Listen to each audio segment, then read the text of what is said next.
This video is how to make a very affordable pickup winder, so you can wind your pickups yourself.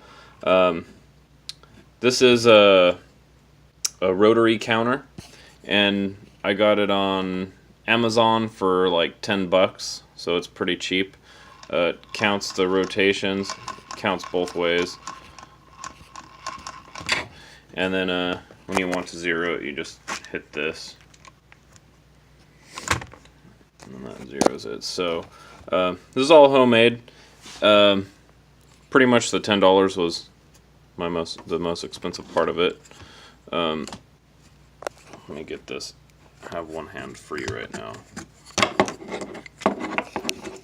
Okay.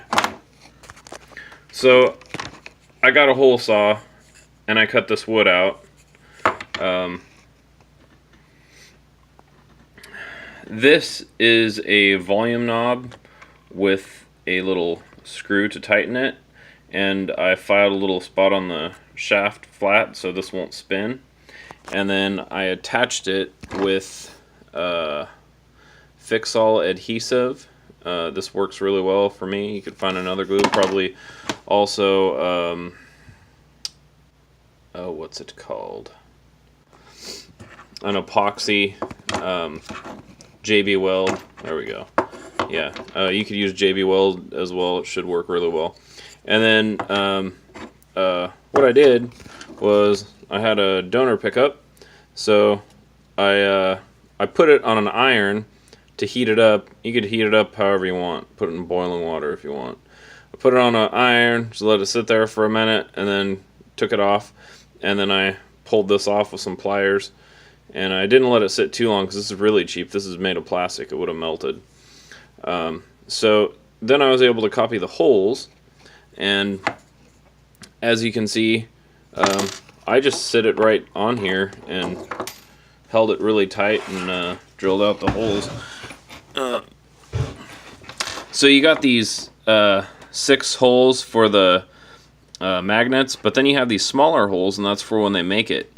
So I drilled out all of them. You want the bigger holes because the magnets, you want them to be able to go through the board, basically. So it's straight when it's on there. You don't want the magnets being all weird. And then I got these really thin screws that are really long at Ace Hardware. This is just really thin plywood that I had left over from work. So this fits through there perfect. And as you've seen before, this basically sandwiches on there. You put those in. This goes on there. I only have one hand because I'm holding my phone.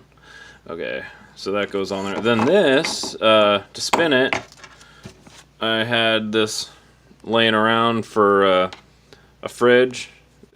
It's just the water line for a fridge. It's a tube. It's hard plastic. It was all coiled up, so I had to put it in some warm water to straighten it out. It seems to be holding on straight now. So this is just a